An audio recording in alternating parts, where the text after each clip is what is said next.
What really happened with your host, Mike Rivero, putting America first, second, and third. Here is your host, Michael Rivero. And welcome to our show today. It is Wednesday, January 13th, 2021. The vote in the House of Representatives for the second impeachment of Donald Trump is underway. And it's pure political theater because it's going to take a 2/3 vote of the Senate to actually remove him from office 1 week before he is supposed to step down anyway. So it's just what a complete waste of time and the taxpayers' money. Anyway, we're going to keep an eye on what's going on with that. Although it's a study in foregone conclusions. We've got a lot to talk about today. Mike is in our control room, twiddling the dials and keeping us out of trouble. And as usual, we're going to do news for until I run out of news, and then we'll open up the phone lines for your comments and questions. So let's get right on into it here. Now, Donald Trump is out there disavowing any responsibility for his supporters' supposed attack on the U.S. Capitol building. We all know it was really Antifa that was doing it. And I went back and I looked at the speech he gave at the rally, and he talked about peaceful protesting. He did not call to violence. This whole idea of blaming Trump for what happened to the Capitol building is based on the idea that merely speaking to his supporters incited them to violence. Actually, I think the anger, again, came from the obviousness of the election fraud. Now, the reason the House is currently voting on the impeachment resolution is that Mike Pence officially refused to invoke the 25th Amendment, saying it would set a terrible precedent. The 25th Amendment is intended to remove a president who has suffered some kind of physical disability or other such thing, and removing a president supposedly for the crime of incitement to riot, you start to open up the possibility of presidents being removed for all kinds of trivial situations there. Now, Trump is blasting Pelosi's impeachment efforts, saying it's the continuation of the greatest witch hunt in the history of politics. And interestingly enough, the lead witch isn't there today. This is the second day that she has missed being in the House of Representatives, and everybody's wondering what she's doing.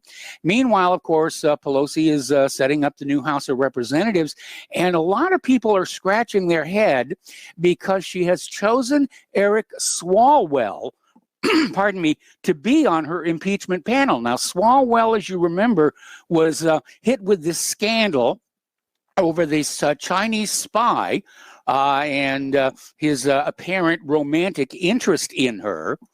So a lot of people are wondering, why she would even touch the guy. He's got to be sort of congressional kryptonite if you think about it.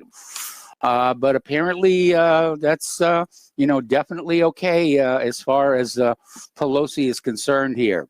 Now, a former federal judge is slamming the Democratic plan to impeach Trump after he leaves office. And it's absolutely right. There's no point to it.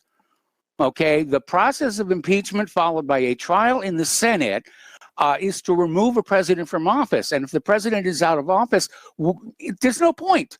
It's absolutely pointless. And what this is, and Pelosi herself admits it, this is about destroying the Trump political brand so he can't come back and run again in 2024, because if he were ever to get back into the White House, I think you would see a new definition of vengeance for what has happened. And I don't think that Trump plans on going quietly into retirement, by the way.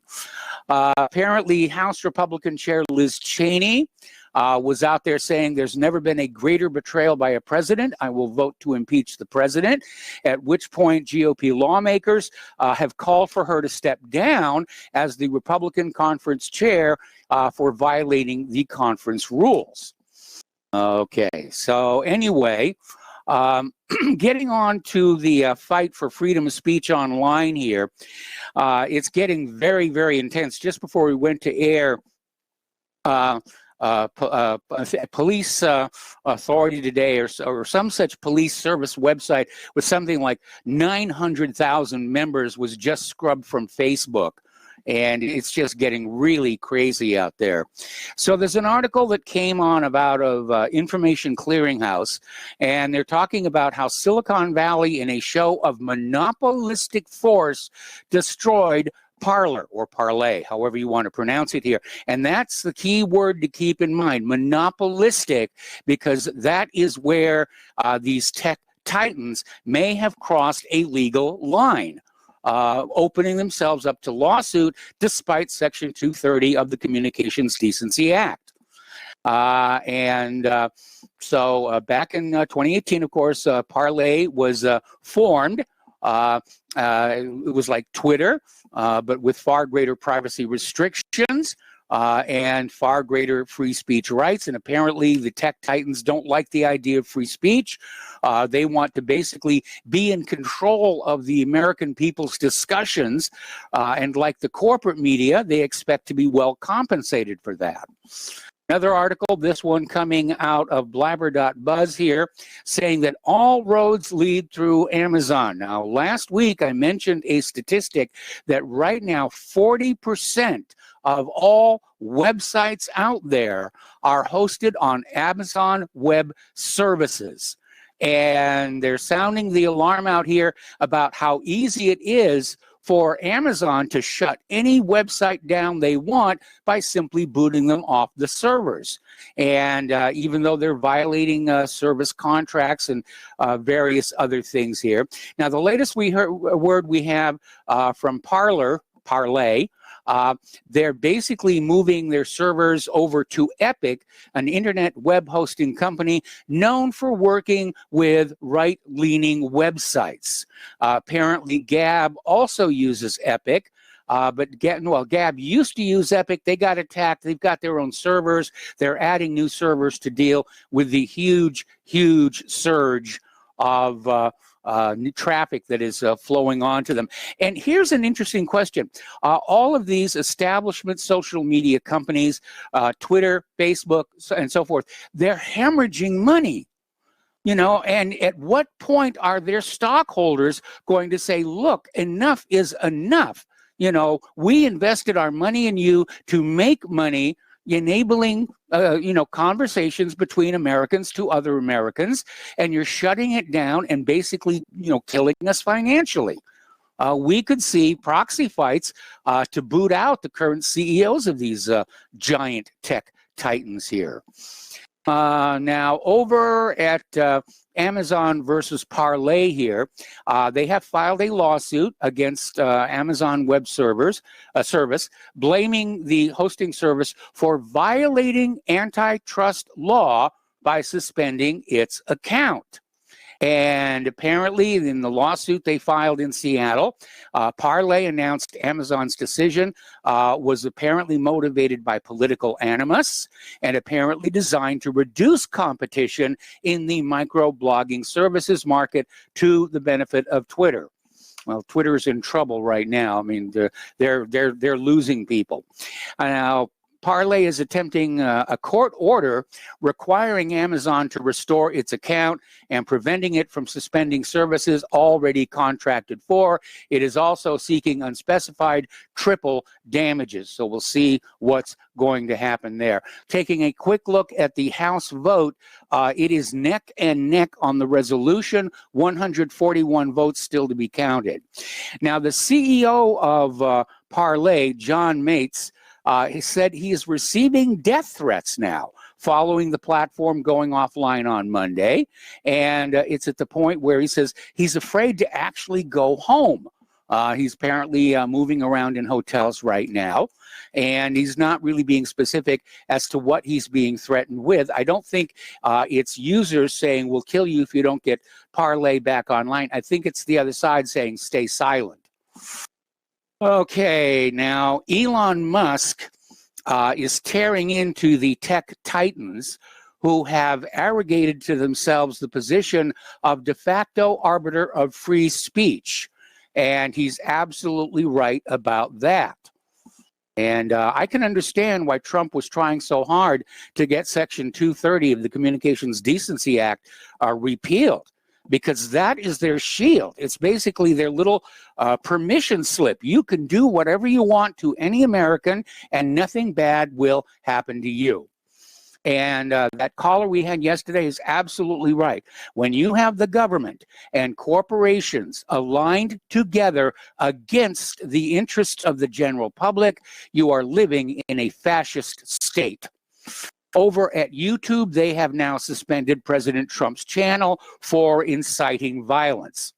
So they're definitely trying to cut him off from his audience.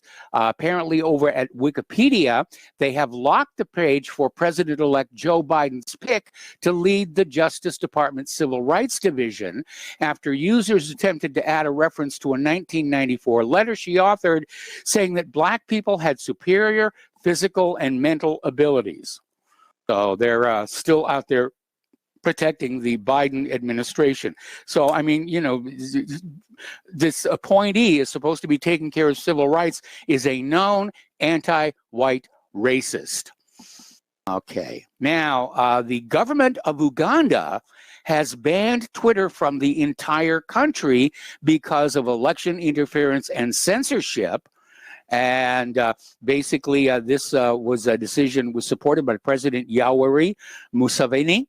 And he's a devout Christian. He's been the target of animosity from Western governments and global corporations. Now, this is where it gets deliciously ironic. As soon as Uganda banned Twitter, Twitter started howling, human rights, human rights, human rights. And, I mean, you know, let's get real here. You know, Twitter has been stamping on human rights of Americans for years now. Apparently, Twitter has suspended more than 70,000 accounts since Friday that were primarily dedicated to QAnon content. And apparently, QAnon backers have pushed theories on social media that include the claim Trump is fighting some child sex predators, among them prominent Democrats, figures in Hollywood, and deep state allies. So they're shutting that down as well. All righty. Over in Florida, the state representative has asked Governor DeSantis to divest all state funds currently invested in Apple, Facebook, Google, and Twitter. So the backlash is already beginning. And like I said earlier, at some point, the stockholders are going to get upset and say, look, this has gone on enough. You're losing us money.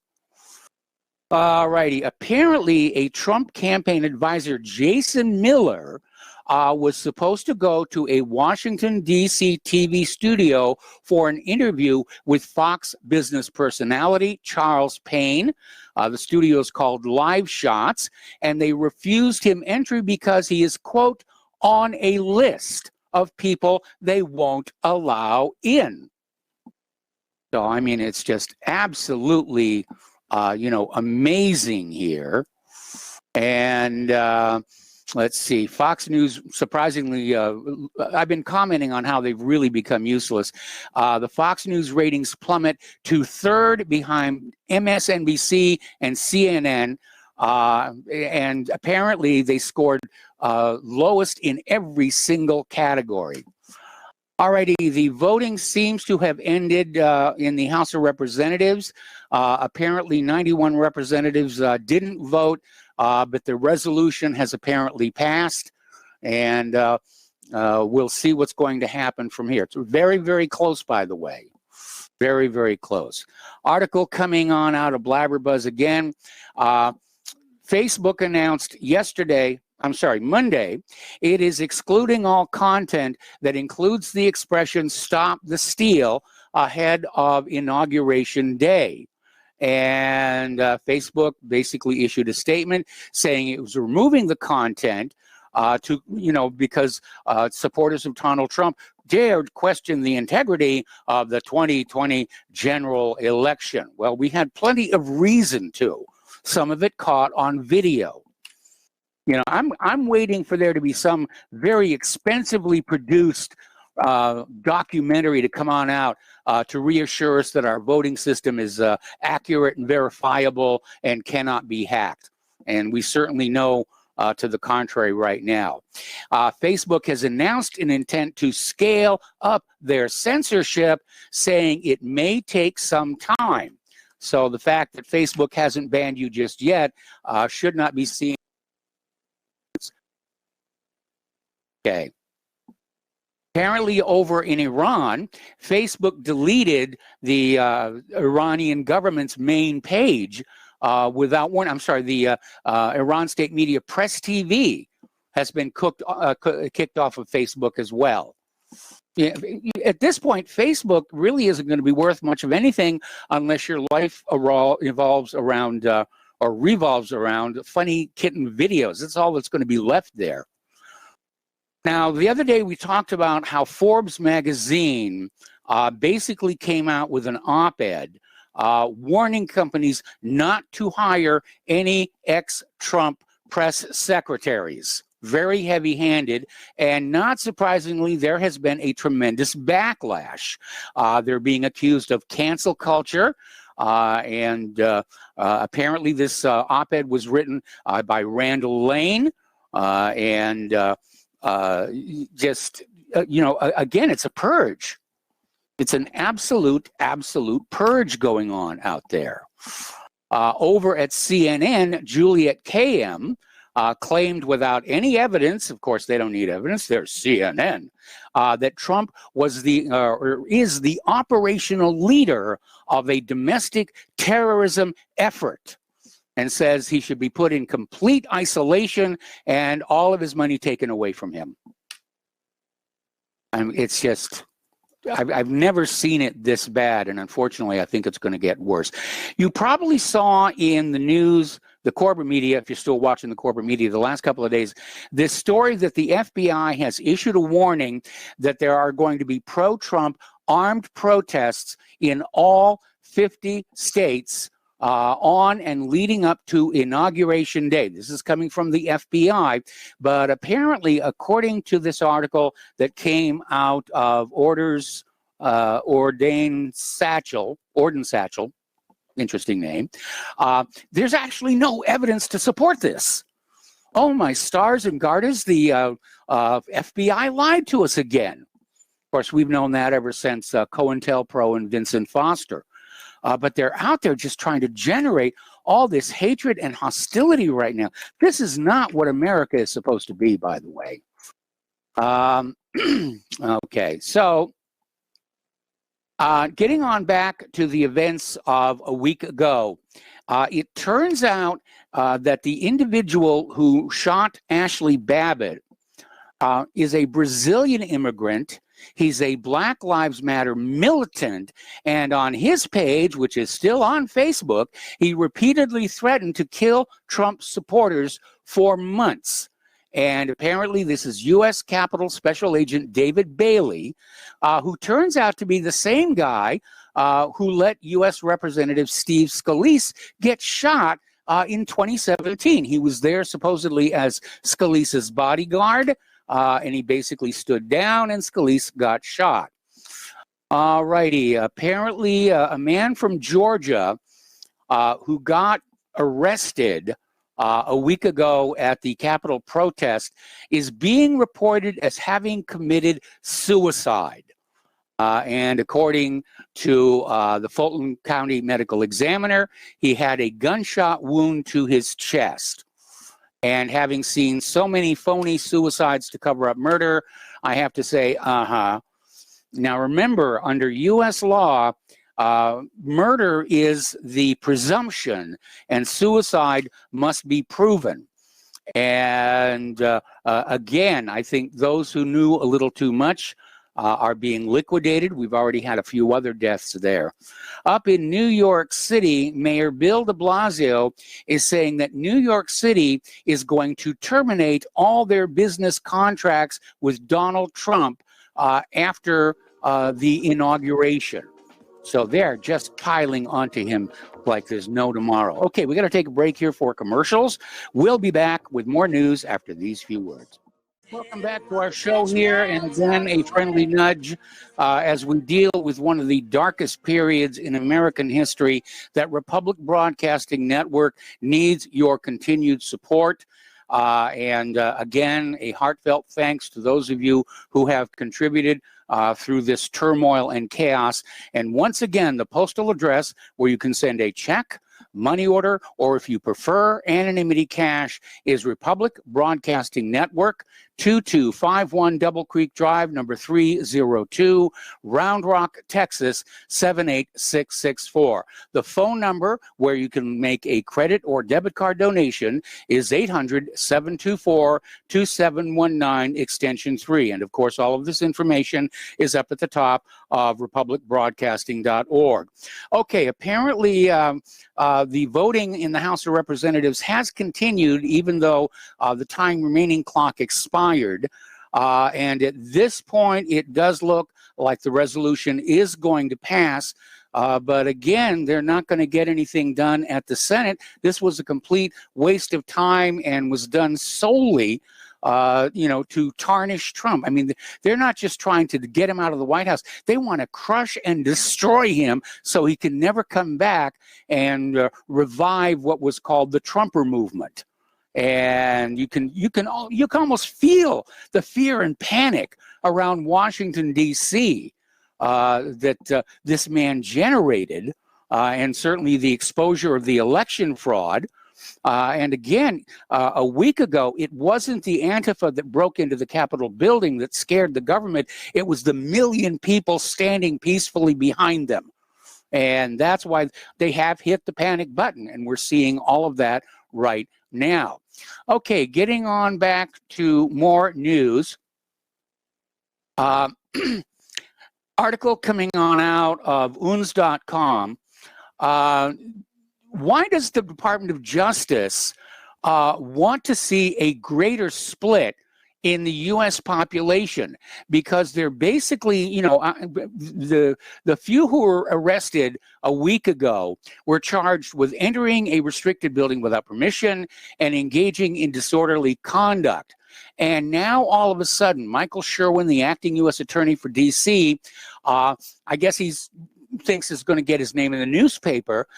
He's basically going to try and charge these people with sedition and conspiracy charges against the Trump rioters. These carry heavy jail sentences. Sedition carries a prison term of up to 20 years.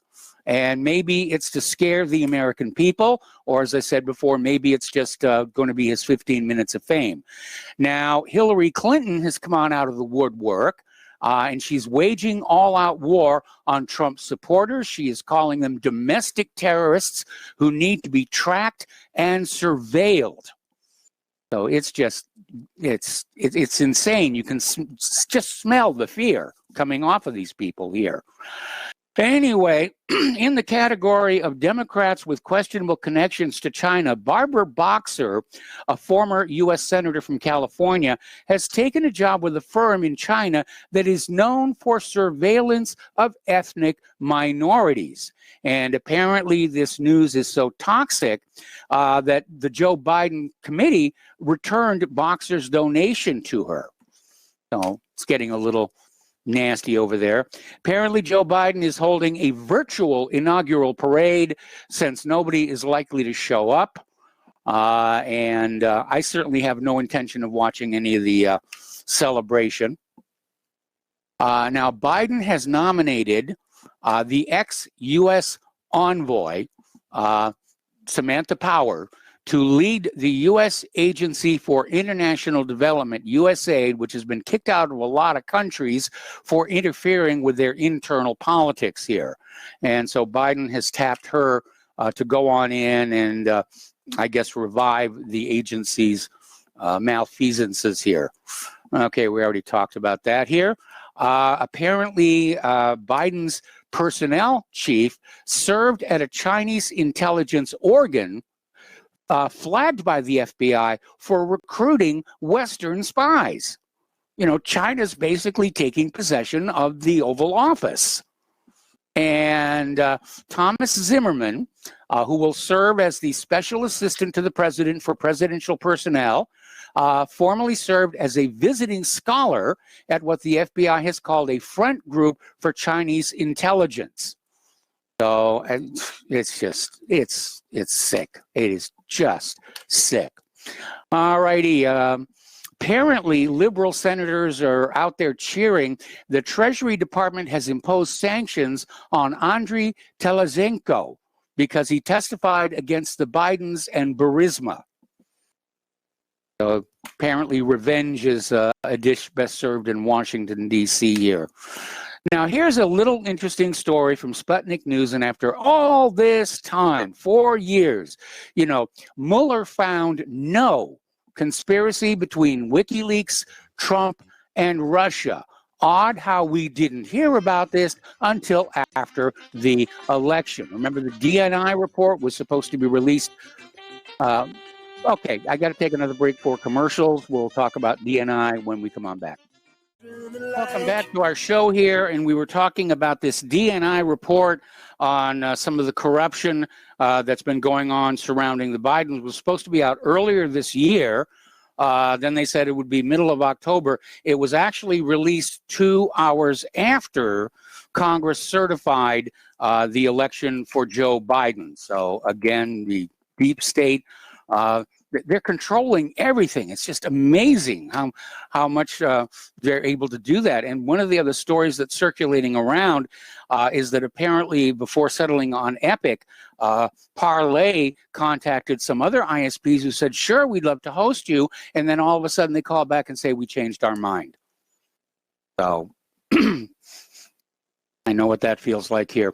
All righty, getting into other issues here right now. We always hear, Black Lives Matter, Black Lives Matter, Black Lives Matter. But there's this interesting article over here at uns.com, talking about black on black violence and how apparently blacks don't believe that Black Lives Matter because the murder rate rose by 34% in 2020. So it makes for great rhetoric, but they're not living by it.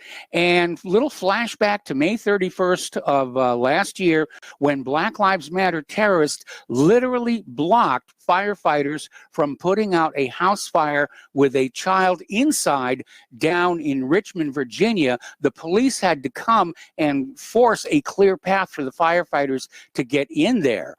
And again, this is all about George Floyd. Who was a career criminal. At one point in his criminal career, he literally held a gun to the pregnant belly of a woman during a home invasion. And this guy's all of a sudden a big hero. It's insane what has happened here. Okay, now I think earlier in the week we talked about how Project Veritas caught PBS counsel Michael Beller on video basically selling the idea that Trump supporters' children should be taken away and re-educated, that Trump supporters are blank dumb. The good news is there was a huge outcry about that, and he has now been fired. See what happens there. In other news here up in Michigan, former Governor Rick Snyder has been charged in the Flint water scandal. And this is basically one of the biggest scandals of the Obama era. But it's been 7 years after the drinking water was found to be contaminated. So apparently Snyder, his health director, Nick Lyon, and other officials from the administration, they're being charged after a new investigation of the water scandal. The city's water, which was mistakenly contaminated with lead due to an oversight by the state, caused an outbreak of Legionnaire's disease and untold amounts of lead poisoning here. All right, let's talk about COVID-19. It's still out there. The U.S. is going to require negative COVID-19 tests from all international travelers in an 11th hour attempt to stop the influx of so-called super COVID that have already infected at least 82 Americans. And so they're slamming the airports shut there. Now, here's an interesting little story. This is from over at Dommygood here. Apparently, Italy has identified a new COVID-19 patient 0 who they report had the coronavirus all the way back in November of 2019, showing that it was already circulating in Europe before China alerted the world to the outbreak in Wuhan. Apparently, the patient zero was a 25-year-old woman from Milan, which, if you ever get up there, it's a beautiful city.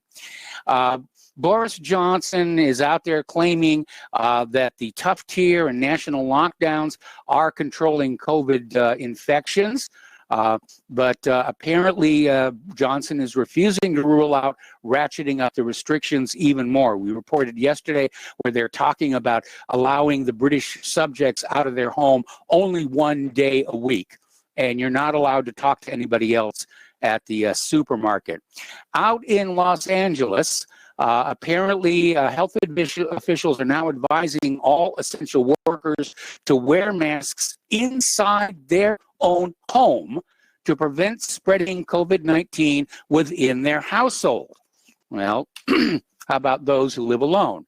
And apparently, that's the new recommendation from LA health officials. Wear the masks at all time. Wear them to sleep here. It's insane here. Up in Canada, one of their experts is out there saying that the costs of the lockdowns are at least 10 times higher than the benefits. And doctors are beginning to reconsider whether or not these restrictions pose a greater risk to public health than the COVID virus they're supposed to be maintaining. Now, again, remember, these masks that you have, even the N95s, the virus particle is so small, it's like trying to stop mosquitoes with a chain link fence. I mean, that's how ridiculous. Now, over at the Pentagon, they have received millions of doses of COVID-19 vaccine at more than 100 military installations, but the Defense Department is refusing to say how many service members have actually been vaccinated. So something's going on over there. Now, getting on back to the super COVID, and the requirement for more tests for international travelers here, Dr. Fauci is saying that there may be a homegrown variant of the coronavirus, that the U.S. has its own super COVID, and says the nation's infection curve now looks similar to Great Britain's, where 1 in 30 Londoners have the virus. Okay. And another scientist here,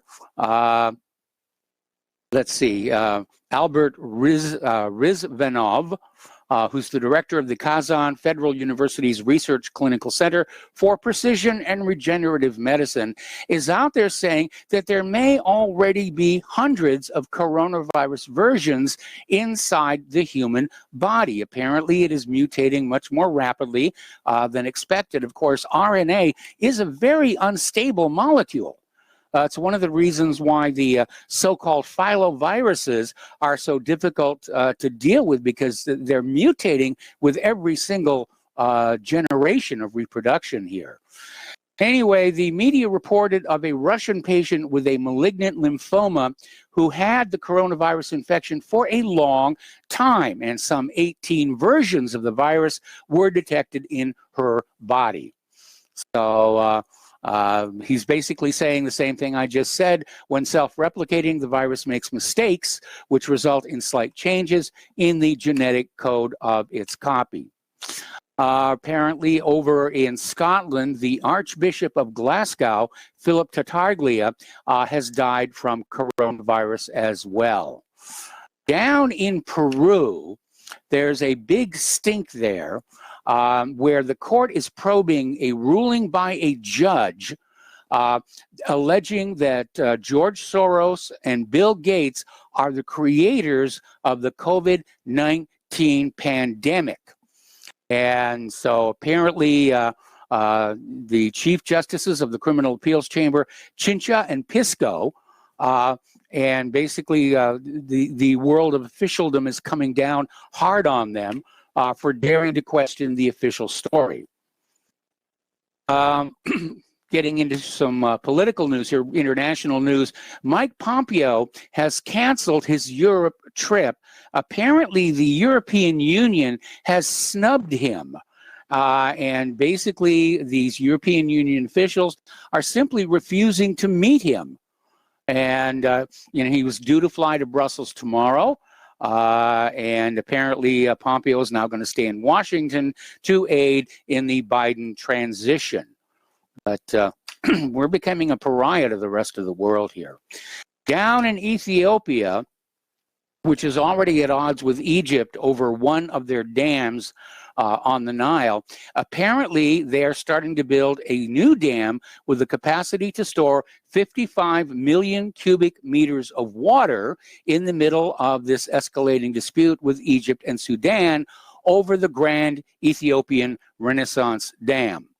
And apparently they've already laid the foundation stone in a ceremony last Saturday. The dam will cost about $125 million, 45 meters high, 371 meters long. And it added that a total of 7,000 hectares of land will be reclaimed as part of the project. And apparently China is in there as well. The China Civil Engineering Corporation is going to be implementing the dam's construction, which will be located on the Agma River in the Blue Nile Basin. It's going to take 3 years to build that one. So things are going to get really tense. Okay, this next story, this is a story here. Apparently, there's been a massive power outage all across Iran. And this is happening just days after a similar outage hit Pakistan and one hit the Vatican.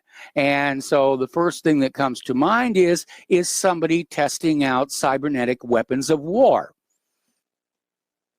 Because, 3 major blackouts like that close together, even with our deteriorating infrastructure, I'm not buying that. Meanwhile, Israel is continuing to attack Syria as Tehran awaits the Biden administration. They've had a 4th series of strikes on Syrian soil in the past 2 weeks. They hit the border region near Iraq in Deir ez-Zor, hitting warehouses near Abu Kamal, which the media claim were being used by Shiite militias. Seeing what's happening over there. Story coming on out of antiwar.com. With the incoming Biden administration expected to return to diplomacy with Iran, Israeli officials are trying to figure out a way to sabotage a revival of the 2015 JCPOA, or P5+1, deal. And apparently, this is coming out of Bloomberg. Israeli officials are weighing their options and deciding between a public crusade against the Iran deal or a quieter strategy through behind-the-scenes engagement with the Biden administration. And many Israeli officials, including Netanyahu, have made their opposition to Biden's plans known. And apparently Netanyahu is currently at odds with Defense Minister Benny Gantz over the handling of Biden's Iran policy. So once again, they're meddling in our internal political affairs. Iran is calling for a drop of the so-called snapback sanctions in future talks.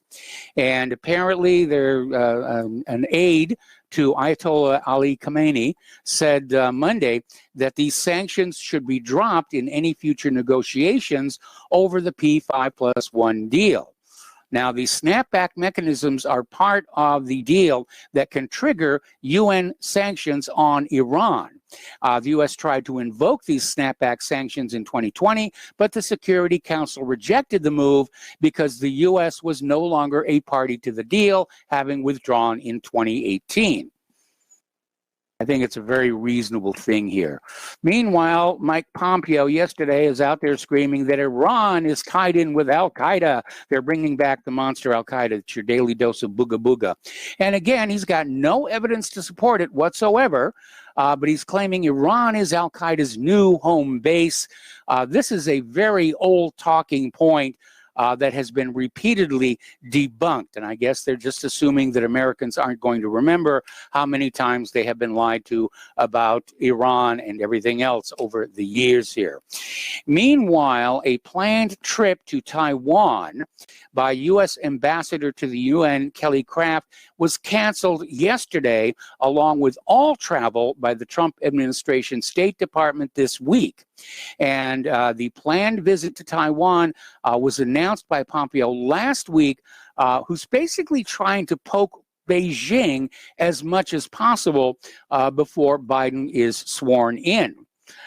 So Pompeo also announced last week he was lifting the State Department's restrictions on official U.S. contacts with Taiwan that have been in place since Washington severed diplomatic ties with Taipei all the way back in 1979.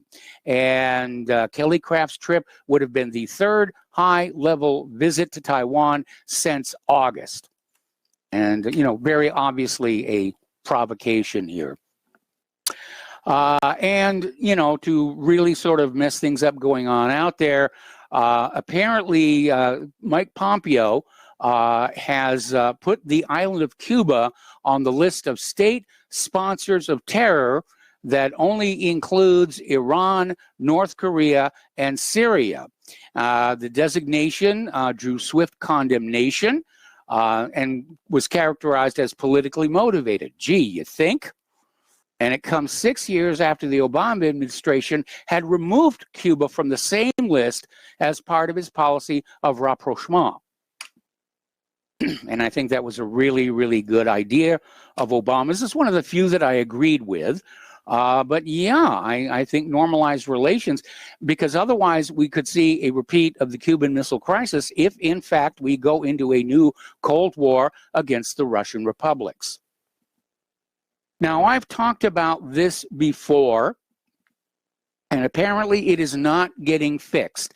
The Lockheed Martin F-35 stealth fighter still has 871 software and hardware flaws that can affect combat operations. And many of the flaws have been discovered during the development and testing phase. Many are designated potentially serious issues. And basically, I mean, you know, last year they reported 873 flaws, so they've only fixed 2 of them in an entire year.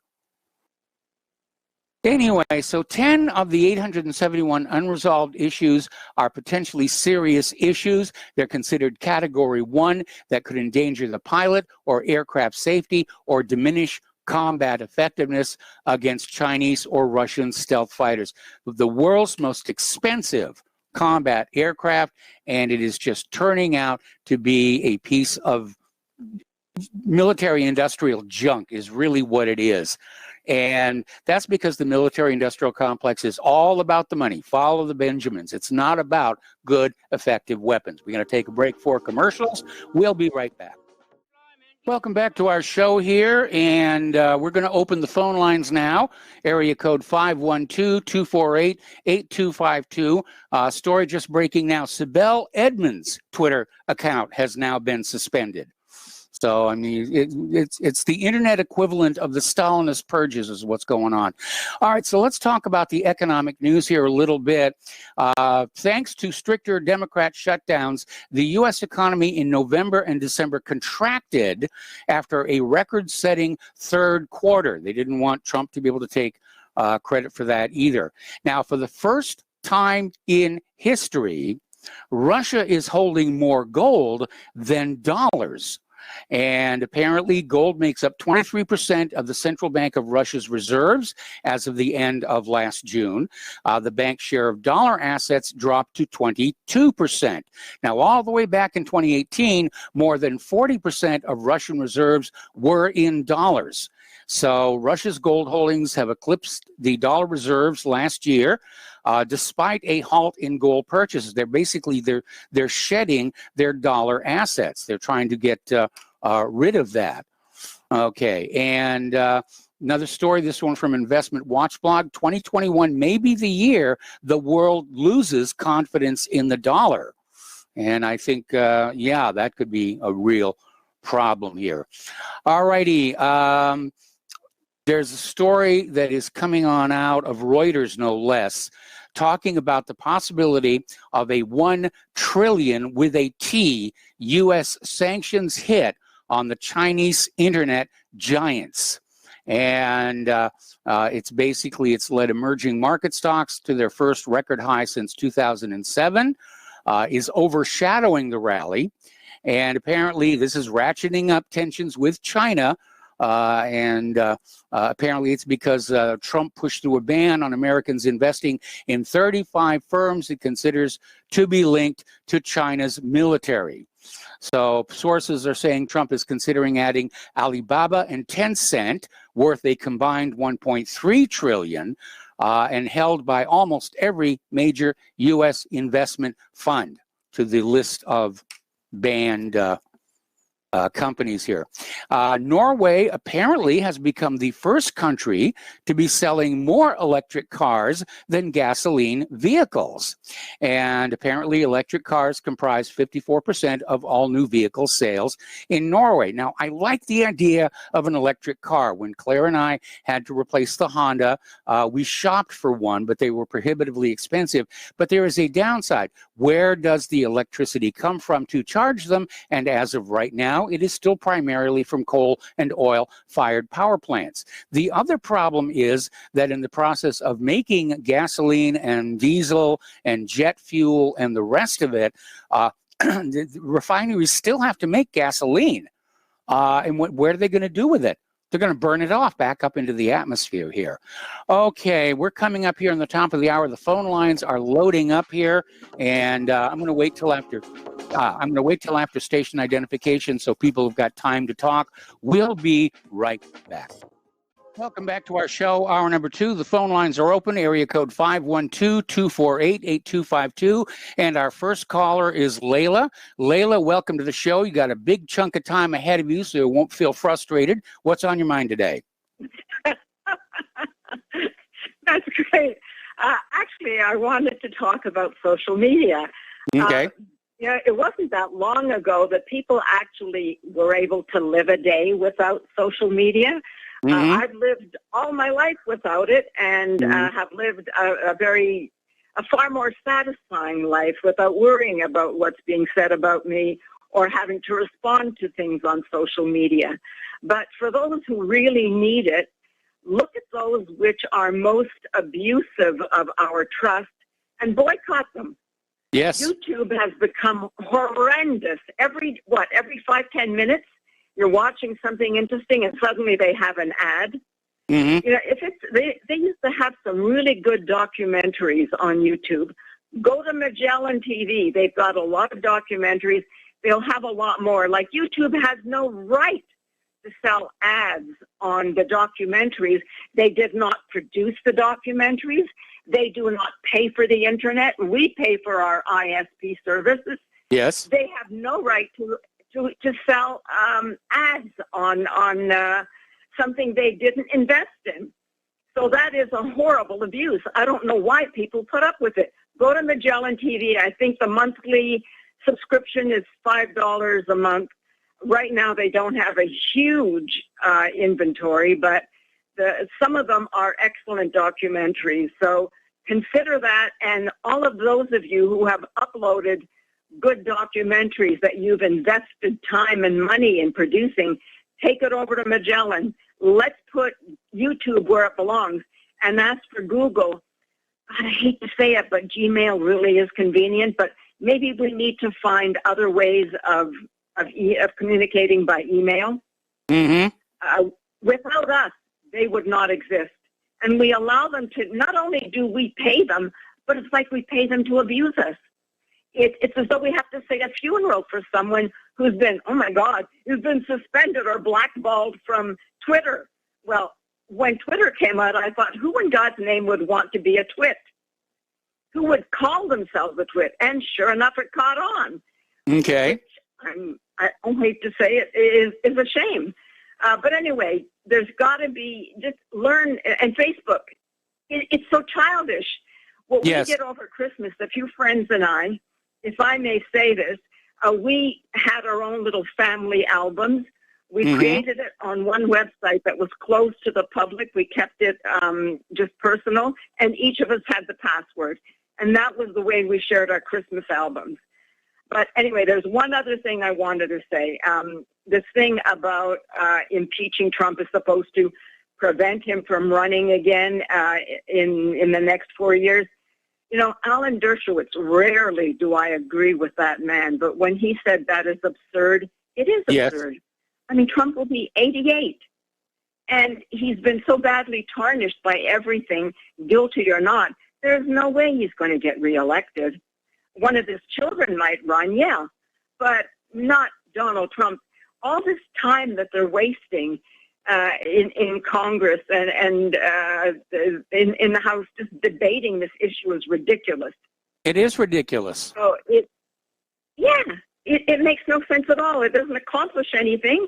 He has only, a few days left?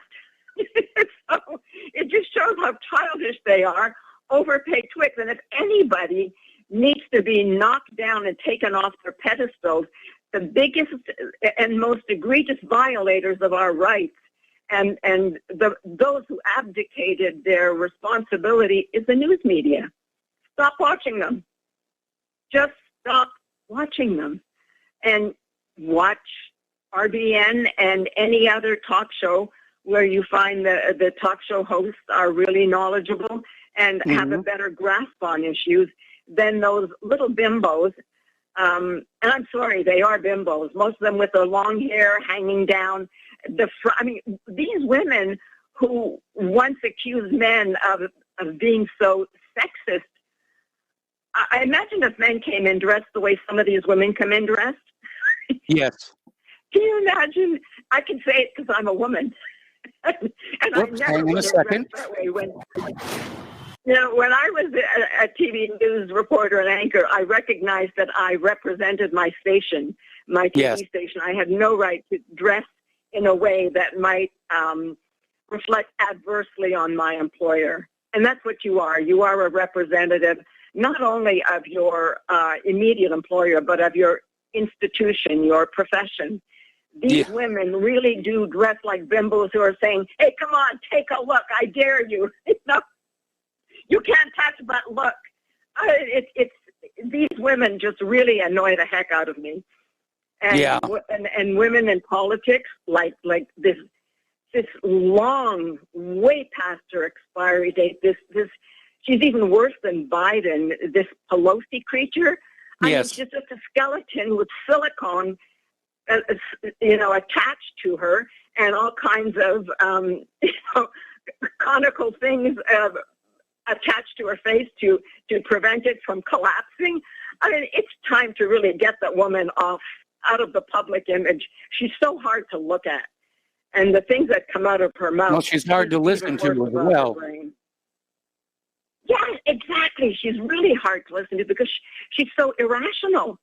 And she dares to be the one leading the charge against Trump. Now, I've lost a lot of faith in Trump. Not entirely, but a lot of faith in Trump. But I've never respected or had any regard for that woman other than the lowest possible opinion of her. So women in politics, it was supposed to be all about, I remember when they were talking about bring women into politics and it'll become more civil and more peaceful. Well, I think women have shown that they were, many of them, not all. There are some women that are absolutely admirable. Tulsi Gabbard is one woman that I really admire. I really liked her, even though she was a Democrat and anti-gun. But I thought overall, I'm sorry she didn't. She didn't make it. We know why she didn't make it. She was just too good to be true. They were afraid that if she was elected, no doubt she would win, and slowly the deadwood would have to be cast aside. Good people like that just don't have a chance right now, and that's why they don't. I mean, the corruption. The moral and the immoral are mutually exclusive societies. And that's why when a government starts to go bad, it goes all the way bad, which is what happened here in the United States of America. Well said. Well said. and it's so tragic to have watched. Very painful. Yes, Very painful. It indeed. makes us say the things that we regret, but it has been a very painful period of time for those of us who loved and admired, still love and admire the U.S. because it's not over yet. But anyway, I also wanted to soften some of the things that I have sometimes said about Judaism. One thing I really, really admire them for is that they have recreated a lot of the past with a lot of the work that they have been doing in that area that we call the Levant.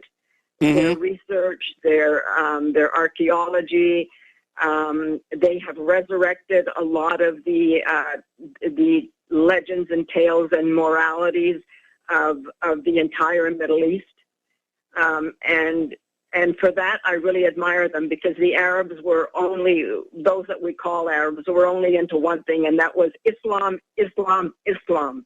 Now, Yes. I don't mean to discredit all Muslims, because some of them are very dear friends to me, and I don't want them to be offended by what I'm saying. But Islamism really is a totalitarian, very authoritarian concept, and it's also Yes. a very fabricated concept, because the word Aravim, actually it was originally, if not, it was a Semitic word, but Yes. it meant nomadic, and it also meant it also referred to the dry areas where the nomads lived, the Araba, Yes. and the Aravim were the nomads. And then somehow the foreigners came in, the Europeans came in and decided, oh, Jew one, Arab one, period. The oversimplification once again. So my apologies to Jews who may have been offended by what I said. We all have regrettable traits in our cultures, because basically we're all one people, intermingled genetically, we're all one people. However, we have cultures and religions that we adhere to, and each of us should respect the others. And I apologize for having sounded disrespectful and been disrespectful in the past towards Jews, who have given a great deal not only to the Arab world, but also to the U.S. I mean, they created a beautiful Hollywood in the early years. They were very patriotic. They were very creative. Actually, those early, Layla, little Hollywood trivia. Hollywood was created because the filmmakers wanted to get as far away from Edison's patent company as they possibly could. I didn't know that. Yeah. Yeah. Well, whatever they did, I know people have referred to Hollywood as a Jewish empire, but at the time that it was dominated by the Jews, they gave us a lot of dreams and a lot of hopes, rather than the ugliness that is now coming out of those. And also a lot of junk, and I know because I worked on some of them here. Layla, before you go, I got an email from somebody suggesting that you download and use Opera, which you can get at opera.com. And the writer of the email is saying they haven't seen an ad or pop up in years, and it blocks every YouTube ad. Now, I have not verified that for myself. I have a cut of Opera that I'm starting to use more and more. So this is a suggestion for you.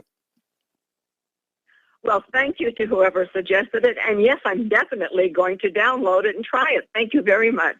So You're take welcome. care and have a good show, Mike. All right, same to you. We're going to switch over to Chris in Clearwater. Hello, Chris. Welcome to the show. What's on your mind?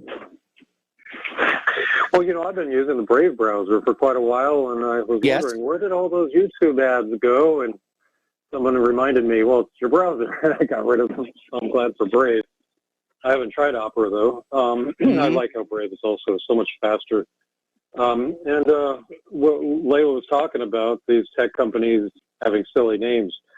I know Google is 10 to the 100th power, but Google, if you hyphenate it, that's go ogle, which is to look or stare at, especially in a desirous manner. Yes. So the slogan goes. I think we can rule that last one out because I'm not desirous of Google anymore. Right. Yeah, I like Quant, QWANT.com as a search Yes. engine, and DuckDuckGo is usually better. But you get different results with different search engines. I tried quite a few others. And when I called yesterday, gave at the end of the show, gave a bunch of video hosting sites that allow for live streaming. Yes. I mentioned Discord. Okay. Well, and I emailed you that list. Yeah, did you get my email back? Because our tech guru wants to trade stories with you about the days of bulletin boards and such, and I sent you his email address. Oh, no, I didn't know when I was on hold. Here, let me go check here. That'd be great. It was about an hour ago I sent it. Yeah. All right. I didn't get it. Try again. It's not in my All right. box I'll resend it during the coming commercial break here. Anything else for you? Yeah, it was that I wanted some advice for both having a secure hosting, and I understand that you run your own servers, and a secure domain provider, because I know the likes of GoDaddy just delete people's domain, or stop providing their domains. I've heard for secure hosting, a social network using hosting service in the Netherlands, or is there some other country? Or, could you guide me to some instructions on running one's own servers? Because Iceland is really trying to break into the server industry. They have very strict privacy laws, and there are a lot of companies that are now starting to do business with them. Okay. And since, as I put in the email, that I've run and also programmed dial-up with BBSs in the 1980s and 1990s, I'm not so daunted about learning to run a web server, and I'm preparing to restart my radio show, so I don't want to go without a web presence. Might want to use a hosting service, but I'd like to learn in the process how to run my own server. And even I've been considering a Telnet BBS, which are Telnet is I know what Telnet is. Bulletin board system. And the Robert Scott Bell show I wanted to mention is the January 11th edition. 2 days ago, had a guest, Anu Vaidya, who's been working with Dell Bigtree and the VAX team for years. He's talked about some other solutions for bypassing the monopolies of broadband companies like Comcast, Charter, AT&T, CenturyLink, Frontier, and Verizon. So, and getting past hosting services that are so ruthlessly moderated, like Amazon, and the ones who own the main wiring and routers, which I'm just beginning to understand. But I just want to learn every which way to communicate, and I'll put that out there. I'm looking through I'm finding a few more dozen social networks that look promising, but really seems like Gab.com and Minds.com are the most popular in terms of users right now. And MeWe.com is really picking up, it looks like. So I'm open to all sorts of advice on how to stay connected. Okay. Well, Dave's definitely the guy that you're going to want to talk to or email. All right, will do. All right, I just resent the email, so it should be in your inbox right now. All right. Well, when I ran a bulletin board back then, it was when the file names were limited to 8 characters, followed by a 3-character extension. I remember. Thank you, DOS. So right. So I spent thousands of dollars calling long distance to download from bulletin board systems all these files, and a lot of which are still I haven't been able to find on the web. Maybe they're on the dark web somewhere, but I'd like to make them available, and maybe as one or a few large zip files. But back then, I compiled the only national listing of bulletin board systems that carried Patriot and little-known information, suppressed info, and so I would also sell on the 3.5-inch discs the information, so people wouldn't have to dial up my bulletin board system and spend their long distance bills. They were limited to 30 minutes a day and have unlimited bandwidth to download. They wouldn't have to upload in exchange for those files because I wanted them to have them. So, I'm just all about, getting this information out there. And back then, bulletin boards were the predecessor to the internet. But, the internet became publicly available in 91. Yes. And before then, I was getting a lot of information that would trickle down from the internet, which was government and university communications. And then, it trickled down to the bulletin board systems, and then I would download it and then put it out as much as I could. But I'm wondering, are we going to have to go back to bulletin board systems, even though they're restricted by dial-in, the number of phone numbers you can dial in. I only had one dial-in number, and, I want to be able to at least maybe have a dial-in number, or at least maybe 2 or 3, and maybe voice over internet protocol could be used for multiple dial-in numbers as well as telnet. I'm just throwing these ideas out there. I haven't seen if anybody's gone with that type of these kinds of alternate routes. Who's to know? Well, it's time. It's time to start looking for alternatives to the internet because it's very clearly going through this purge, and like I said, if you're sharing funny kitten videos, you'll be left alone. But for other things, it's bring back FidoNet or something like that. Oh, we got to take a break here. All right, thanks a lot here. We're going to take a break. We'll be back with more phone calls after these few words. And welcome back to our show here. We're going to go to Mark in North Carolina. Hello, Mark. Welcome to the show. What's on your mind? Hey, how you doing, Mike? Doing fine. A couple of things. Oh, yeah, I just want to ask you something real quick.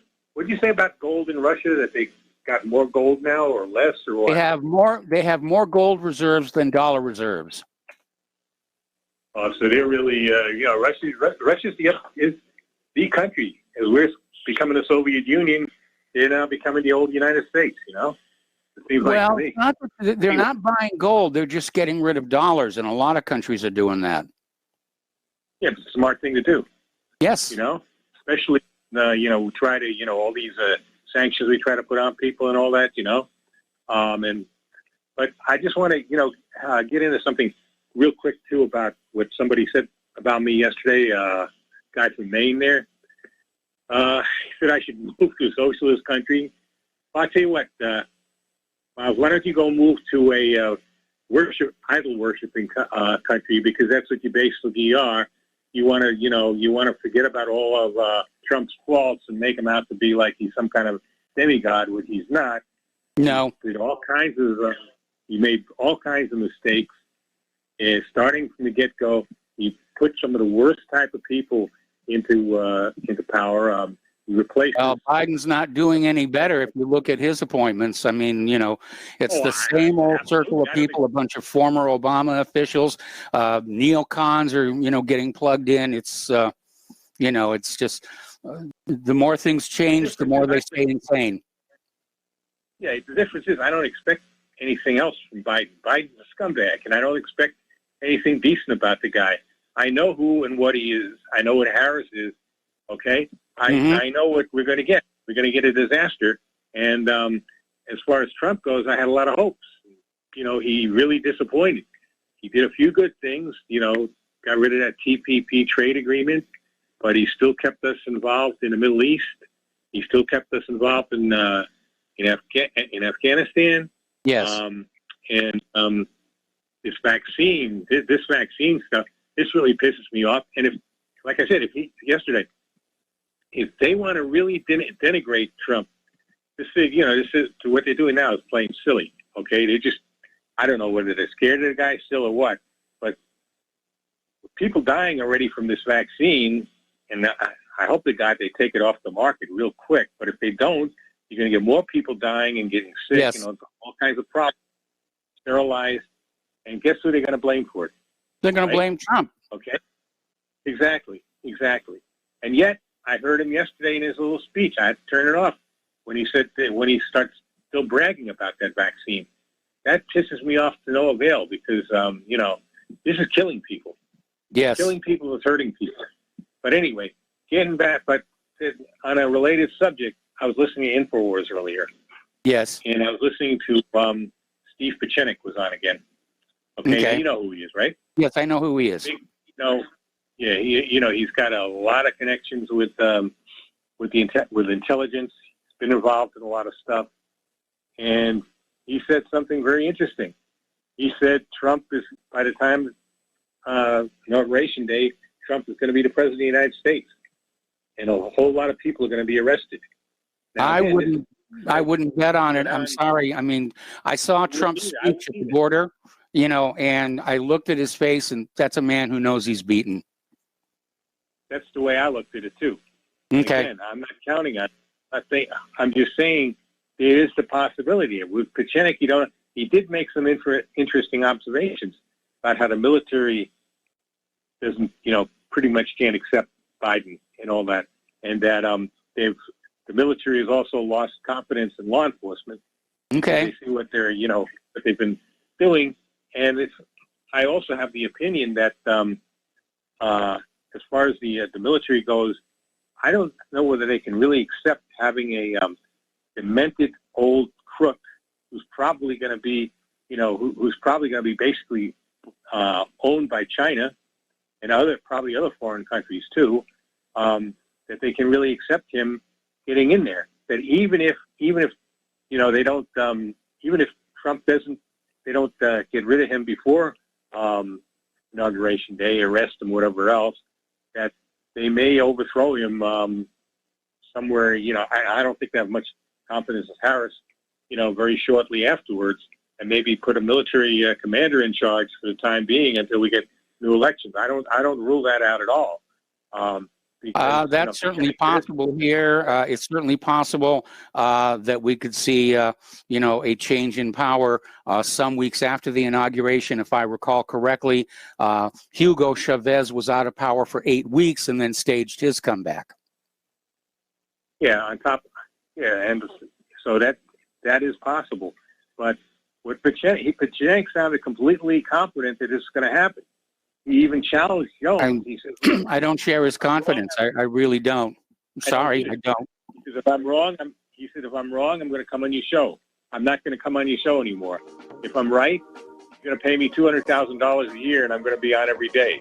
And Jones agreed to that. Well, later on. Okay, well, that sounds really good for Steve. I mean, I wish I was getting $200,000 a year. Mark, we got to let you go. We got to take a commercial break, and we'll be back with more phone calls. And welcome back to our show here. And I want to step on back to the story about Norway selling more electric cars than gasoline cars. And the comments I made about it, the refineries putting out gasoline and electric power coming still predominantly from coal and oil-fired plants, was meant for here in the United States of America. And I've just been gently chastised in an email to remind me that 98% of Norway's electricity production is from renewable resources like hydropower, which is a good one. All right, we're going to go back to the phones to Joe in Tennessee. Hello, Joe. Welcome to the show. What's on your mind? Hey, Mike. Yesterday you brought up cryptos and how they dropped market value $200 billion. Well, The fact of the matter is that cryptos have been doing really good. They were, about 3 months ago, the whole market cap was about $400 billion, and it got up to $1.2 trillion. So if it drops $200 billion, that's, considering the amount of gains that it's made, it's really just a minor thing. It appears a lot, $200 billion, but when you look at the how far it's come. And I really think that people should really look into cryptos, and not just cryptos, but digital assets, because there's a lot more going on than just currency. I mean, there's a whole DeFi platforms and oracles, and it's really, they're building a new financial system, and it goes beyond just finance. They're going to end up the stock market's going to end up being on the crypto one of these days. I mean, it's going to take a little while, but insurance, contracts, all these things are gaming. All these huge industries are going to find that cryptos is really, once you start doing a little bit of it and you start transferring between accounts and swapping, it's open 24 hours. I mean, I can move money around. I don't have to wait for the bank to be open on a weekend and 3 days for my check to clear. I can just zip it around. It's electronic. It's fast. And all the young guys I work with, like out on the ships and stuff, I tell them, you know, if I was your age, I'd really start looking into this, you know, digital asset crypto thing, because it's definitely going to, you know, our financial system is 100-something years old. I mean, it's ridiculous, paper checks, you know. And I really think people should look into it. I mean, I've been doing pretty good on it, you know. I mean, it's not just Bitcoin. I mean, I think like Ethereum is all about like smart contracts.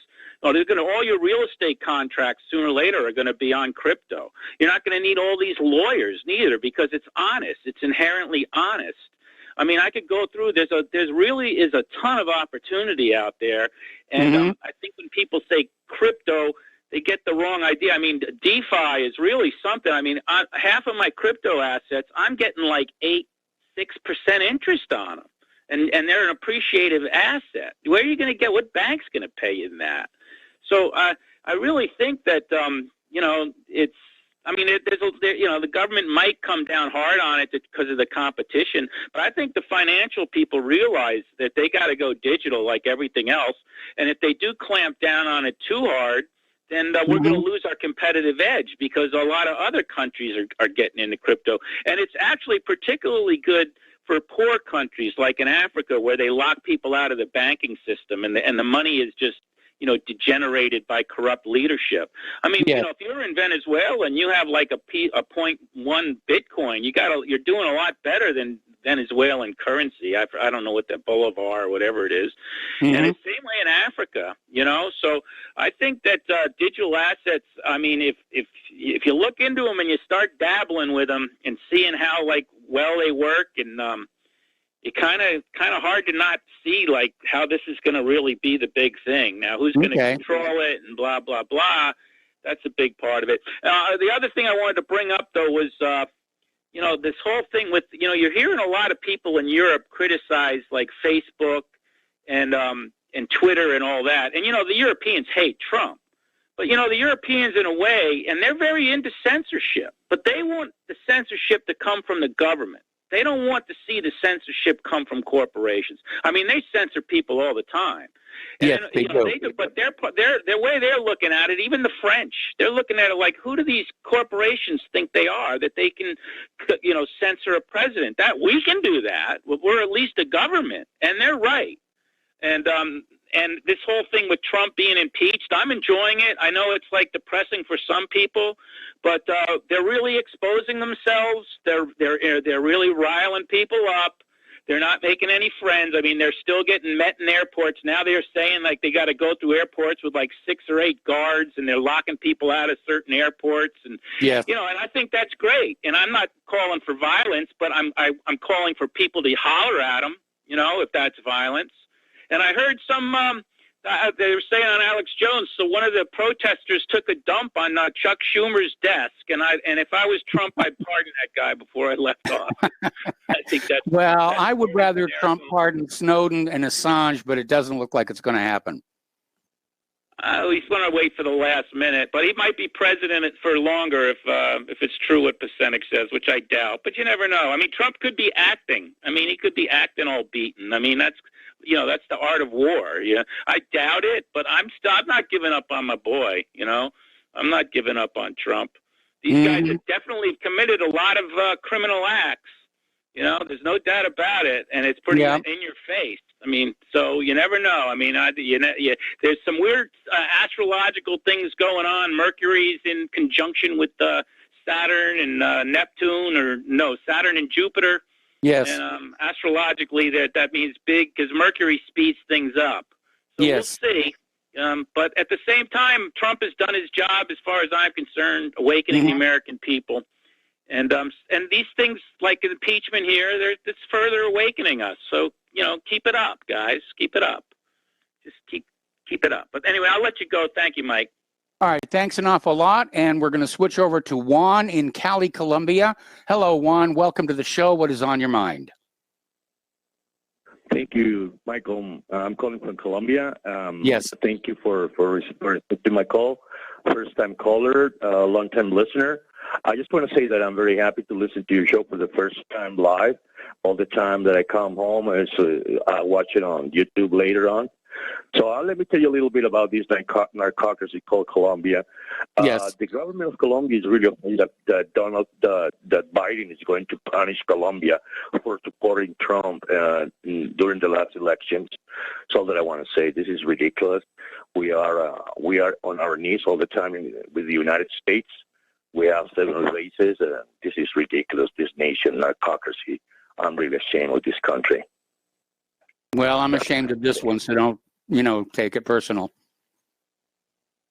Yeah. Okay. Thank you for taking my call. You're welcome. Thank you very much for the call, and I hope things get better for you.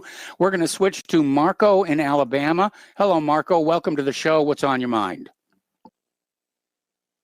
Hey, good evening, Michael. Good evening. Good evening, Michael. Yes. Okay, I was hearing something in the phone. If I can, use my time to speak to your audience. Okay. You guys, we need to stop fighting with each other.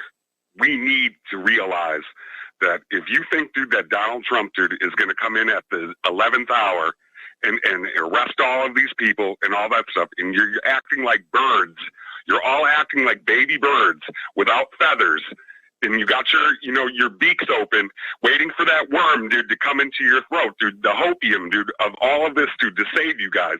You guys have already lost the battle. If you guys get depressed now, and you start acting ineffectual and all that stuff, what good are you in this fight, dude? I mean, let's be real, people, dude. There is no 2024. I mean, are you people really going to vote for an exposed Republican Party, dude, ever again? And then if Biden, comes in here with this manhunt, dude, of Trump supporters, like we're all third-class citizens, all 79 million of us, if we're fractured and you got Mark in North Carolina fighting with, my guy, dude, over there in Florida, you guys are both great men, dude, and I both believe that you guys, dude, are men of valor, and you guys would both stand up, dude, if called upon. And I'm going to be honest with you. Mark in North Carolina, I agree with a lot of things you say, but I do not agree, dude, about immigration. I agree with our friend, dude, in Florida about immigration because, for the simple fact is that conservatism was created in Europe, tempered, forged in America, and it doesn't exist anywhere else. It does not exist anywhere else, dude. And when these people who come here to this country, and I know that you watch InfoWars and things like that, but if you want to go and get some further research about immigration, go to the UN website. I mean, they openly admit that they're going to bring 360 million migrants from sub-Saharan Africa and the Middle East into America. Do you know what that is going to do to this country? You double the population. Forget, dude, Hello, sir? Yes, I said double the population. I mean, not only, is it going to, ruin Christianity because we're going to be in sectarian fights, dude, in this country. You already know that in which, Biden, in his administration, dude, is going to go after white people. When they make statements like, we're going to give minorities, dope dealers, and drug addicts, PPE money, before, business owners, dude, that he hurt in his Democrat cities and all that. We need to stick together, you guys, and we need to be strong because in all reality, people, it's we the people. And when you sit here and you hear on conservative radio, Cumulus Network, sit there taking off, dude, all of the hard, voices, dude, like Michael Savage and all that stuff, dude, and replacing him with like conservative light, dude, and people, dude, that you just can't stand. I got into it with a disc jockey, dude, from Cumulus, my local area, because he sounds like a traitor, and he's betraying, dude, the conservative, agenda altogether by sitting here saying, dude, maybe we should just go with it, and maybe we should just allow this, like he's auditioning for the Marxists. Well, it's just killing me, and I'm glad for RBN. I'm sorry to interrupt you. I don't know if you were listening to the program earlier, but Cumulus Media is basically telling all their conservative hosts that if they question the election or the Biden administration, they will be fired. Oh yeah, I called my local DJ dude in my town. I called him a shill for the New World Order, and he just couldn't take it. He blew up, dude, and he just started making all kinds of, crazy assumptions about who I am and all that stuff. People, we have the right to be angry. We have the proof. And what are they going to do? What are they going to do with 79, 80 million of us and all that stuff? They can't put this toothpaste back in the tube, you guys. So guess what? You want to know what that option means? That means, dude, that they're going to start killing us and all that stuff. They're going to kill us through the vaccines. They're going to kill us, dude, in sectarian wars with the migrants, dude, that they planned on putting in here. I expected Trump to be a strong man, and that's where I failed. But now, dude, I'm still going to say, dude, that he was the greatest president in my lifetime because I'm younger than all of your callers. I am 33 years old. Okay. And most of your callers, they're a little bit older and a little bit wiser, but I haven't seen anything good. I lived through Bush, and I lived through Clinton, and I lived through Bush again, and all that stuff. I don't know anything else, dude, but globalists in the New World Order and all that stuff, man. And you guys, dude, we got to stop fighting with each other. We got to stop fighting. Mark in North Carolina, I like you, and Tom, dude, in Florida, you're a great dude. And you're right on, dude, about immigration, dude, because, dude, conservatism is dead, dude, because these immigrants, dude, that are coming into this country, dude, they are not being taught about conservatism. They're being taught to hate us. And one thing is for sure, that it is an American quality. And if you're outside of America, you have no allegiance to that. These people will vote themselves raises, dude, at your expense. And all that stuff, man. And I just want to leave it at that, dude. Stay strong. And we, the people, dude, if we don't get the results, dude, that we want, I'm not sitting there saying, dude, like Alex Jones is sitting there saying, don't go to the Capitals. We have the right to go to the Capitals. But we don't have the right, dude, to go out and shoot up stuff. And if they shoot us, dude, the liberals are going to see that at one point.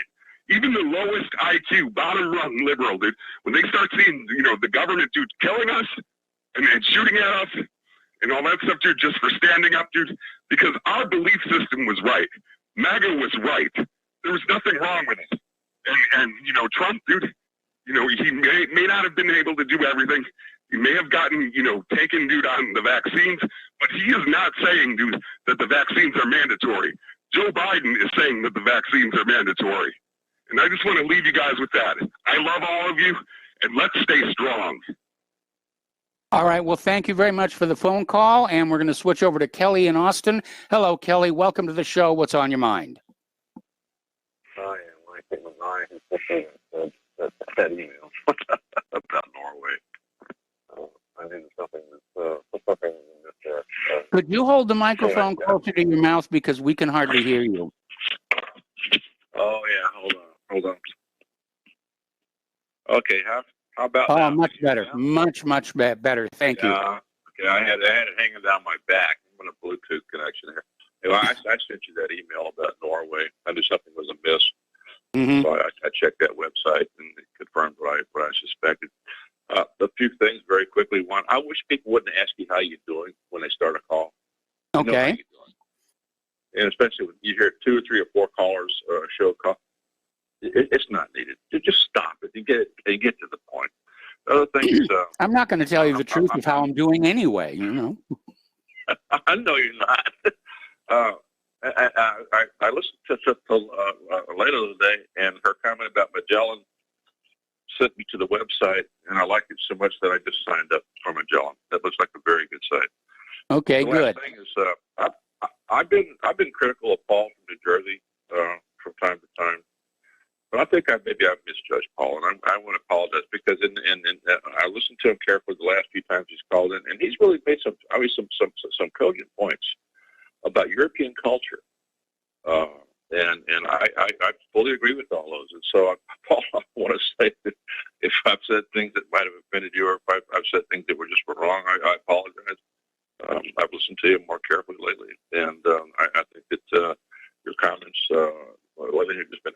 perfectly perceptive and everything. I have nothing to argue with you there. So anyway, so Kelly, I got to let you go. Got to take a commercial break here. Thank you very much for the phone call. Back with more calls after these few words. Welcome back to our show, last segment of our program on this hump day, and we're going to go to Tom in Florida. Hello, Tom. Welcome to the show. What's on your mind?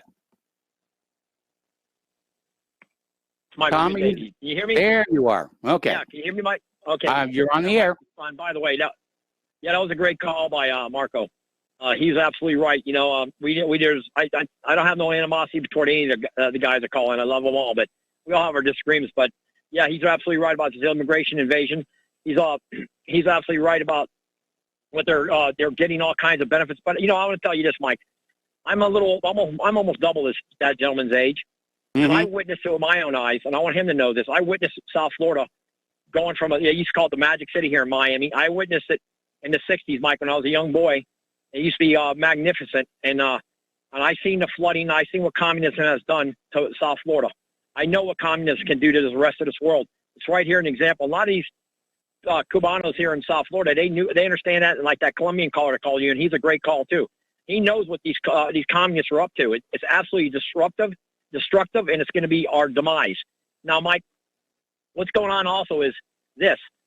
I believe the Chinese want to take over the lower 48. The Russians are going to take over Canada and Alaska. I believe that is they would move in quickly if there was some kind of major civil war breaking out. But that's another issue we'll talk about. But Mike, let's get to a real point here. You got all these Republicans that voted to impeach Trump today. They're all going to be kicked out of office in 2 years. I guarantee it. They will lose their seats. And I believe, like Wayne Allen Root said, we need to start a Patriot Party. Donald Trump should start the Patriot Party, annihilate the Republicans, let them fall where the cards may. Either we start a new party called the Patriotic Party, okay?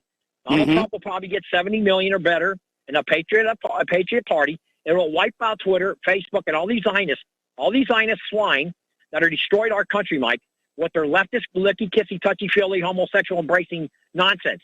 We have been totally annihilated, and our Christendom and everything that this country is founded on by the founding fathers, Mike. They're rolling in their graves.